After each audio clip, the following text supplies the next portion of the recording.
அமர்நீதி நாயனார் சோழவள நாட்டில் பழையாறை என்ற செழிப்பான ஊரில் வாழ்ந்து வந்தார் அமர்நீதி நாயனார். அவர் ஒரு பெரிய வியாபாரி. பட்டு, பருத்தி ஆடைகள், பொன், இரத்தினங்கள் போன்றவற்றை நேர்மையாக விற்பனை செய்து வந்தார். ஆனால் அவரின் உண்மையான செல்வம் பணமல்ல, சிவபெருமானின் மீது கொண்ட பக்திதான். அமர்நீதி நாயனார் தினமும் சிவனை நினைத்து வாழ்ந்தார். சிவனடியார்களுக்கு செய்யும் தொண்டே இறைவனுக்கு செய்யும் தொண்டு என்று நம்பினார். அதனால் தன்னிடம் வரும் சிவபக்தர்களுக்கு உணவு அளிப்பதும், ஆடைகள் தானம் செய்வதும், அவர்களின் தேவைகளை கவனிப்பதும் அவரது வாழ்க்கையின் முக்கிய கடமையாக இருந்தது. அவருக்கு மிகவும் பிடித்த ஸ்தலம் திருநல்லூர். அங்கு உள்ள சிவபெருமானை வழிபடுவது அவரின் வழக்கம். ஒரு காலத்தில் இங்கே வரும் அடியார்களுக்கு இன்னும் சிறப்பாக சேவை செய்ய வேண்டும் என்று எண்ணினார். அதற்காக திருநல்லூரிலேயே ஒரு மடம் அமைத்தார். அங்கு தினமும் அன்னதானம் நடந்தது. ஏழை அடியார்களுக்கு புதிய ஆடைகள் வழங்கப்பட்டன. பலர் அந்த மடத்தில் உணவருந்தி மகிழ்ந்தனர். காலம் செல்ல செல்ல அமர்நீதி நாயனாரின் புகழ் எல்லா ஊர்களுக்கும் பரவியது. அடியார்களுக்கு அன்புடன் உதவும் வள்ளல் என்று மக்கள் அவரை பாராட்டினர். இந்த அன்பின் ஆழத்தை உலகிற்கு காட்ட வேண்டும் என்று சிவபெருமான் எண்ணினார்.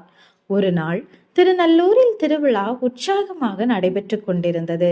கோவில் முழுவதும் விளக்குகள் ஜொலித்தன, வேத மந்திரங்கள் ஒலித்தன. அடியார்கள் வரிசையாக வந்து இறைவனை தரிசித்தனர். அந்த நேரத்தில் ஒரு சிவனடியார் அங்கே வந்தார். அவரின் தோற்றம் சாதாரணமாக இருந்தாலும் முகத்தில் ஒரு விசித்திரமான ஒளி தெரிந்தது. அவரை கண்டவர்கள் தன்னிச்சையாக மரியாதை செலுத்தினர். அந்த அடியவரை கண்டதும் அமர்நீதி நாயனாரின் மனம் மகிழ்ந்தது. அவர் உடனே சென்று பணிவுடன் வணங்கினார். அப்போது அந்த அடியவர் மெதுவாக பேசினார். அமர்நீதி நாயனாரே, உம்முடைய தான தர்மங்கள் பற்றி பல இடங்களில் கேட்டோம். அடியார்களுக்கு உணவு ஆடை அளித்து உதவுகிறீர் என்று அறிந்தோம். அதனால் உம்மை காணவே இங்கு வந்தோம். இதை கேட்ட அமர்நீதி நாயனார் மிகவும் மகிழ்ந்தார். சுவாமி, இது என் பாக்கியம். தயவு செய்து மடத்திற்கு வந்து அமுது அருள வேண்டும் என்றார். அடியவர் சம்மதித்தார். ஆனால் ஒரு சிறிய கோவணத்தை கையில் எடுத்து கூறினார்.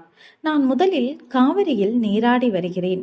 மழை வந்தால் என் உடையெல்லாம் நனைந்துவிடும். என்னிடம் இருக்கும் இந்த கோவணத்தை பாதுகாப்பாக வைத்திருங்கள். இது எனக்கு மிகவும் முக்கியமானது. அமர்நீதி நாயனார் மிகுந்த கவனத்துடன் அந்த கோவணத்தை வாங்கி கொண்டார். சுவாமி, கவலைப்பட வேண்டாம், பத்திரமாக வைத்திருப்பேன் என்றார். அடியவர் காவிரிக்கு சென்றார்.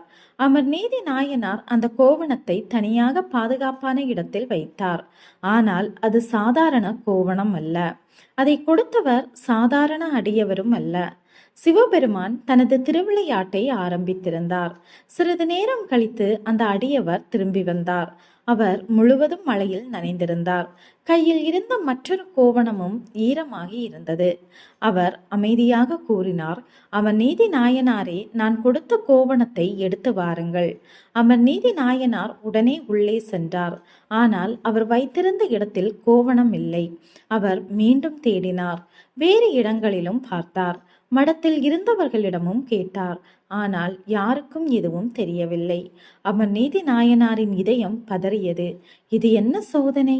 அடியவர் நம்பிக்கையுடன் கொடுத்த பொருளை நான் இழந்து விட்டேனே என்று கவலையடைந்தார். இறுதியில் தன்னிடமிருந்த மிக சிறந்த புதிய கோவணத்தை எடுத்துக்கொண்டு வெளியே வந்தார். சுவாமி, தாங்கள் கொடுத்த கோவணம் எப்படியோ காணாமல் போய்விட்டது. நான் அலட்சியம் செய்யவில்லை. என்னை மன்னிக்க வேண்டும். இதோ புதிய கோவணம், இதை ஏற்றுக்கொள்ளுங்கள் என்று பணிவுடன் கேட்டார்.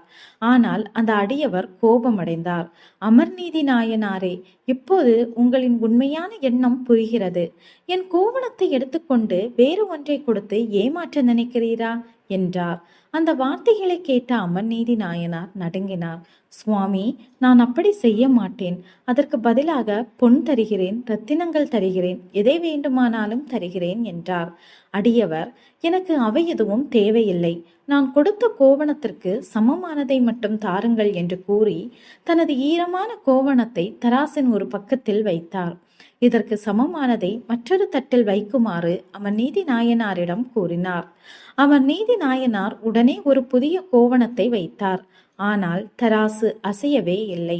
அடியவரின் கோவணம் இருந்த தட்டு கீழேதான் இருந்தது. அவர் இன்னொரு கோவணம் வைத்தார். பிறகு பல கோவணங்கள் வைத்தார். இன்னும் சமமாகவில்லை. அதன்பின் பட்டாடைகள், பொன், நவரத்தினங்கள், செல்வங்கள், தன்னிடமிருந்த அனைத்தையும் தராசில் வைத்தார். ஆனால் அந்த ஒரு கோவணத்தின் எடைக்கு சமமாக எதுவும் ஆகவில்லை. அமர்நீதி நாயனாரின் கண்களில் கண்ணீர் வந்தது. என்னிடம் இனி பொருள் எதுவும் இல்லை என்று வருந்தினார். சிறிது நேரம் அமைதியாக நின்றார். பிறகு திடீரென்று கூறினார், சுவாமி, என் செல்வங்கள் அனைத்தையும் வைத்தும் போதவில்லை. இப்போது என் மனைவியும் என் மகனும் நானும் இந்த தராசில் ஏற அனுமதியுங்கள். அடியவர் அமைதியாக சம்மதித்தார். முதலில் அவரது மனைவியும் மகனும் தராசில் ஏறினார். பிறகு அமர்நீதி நாயனார் இறைவனை நினைத்து கைகளை கூப்பினார்.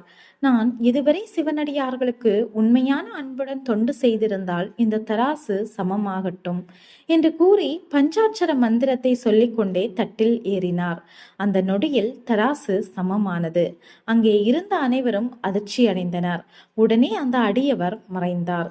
அவரது இடத்தில் ரிஷப வாகனத்தில் சிவபெருமானும் பார்வதி தேவியும் அருள் காட்சி தந்தனர். அந்த காட்சியை பார்த்த அமர்நீதி நாயனாரும் அவரது குடும்பமும் கண்ணீர் மல்க விழுந்து வணங்கினர். சிவபெருமான் கூறினார், அமர்நீதி நாயனாரே, உங்கள் பக்தியும் அடியார்களுக்கு செய்த அன்பும் எங்களை மகிழ்ச்சி அடைய செய்தது. நீரும் உம் குடும்பமும் எங்களோடு சிவபதம் அடைவீர்களாக. அந்த நேரத்தில் தராசு தட்டு புஷ்பக விமானமாக மாறியது. அமர்நீதி நாயனார், அவரது மனைவி, மகன் ஆகியோர் இறைவனை வணங்கியபடி சிவலோகம் சென்றனர்.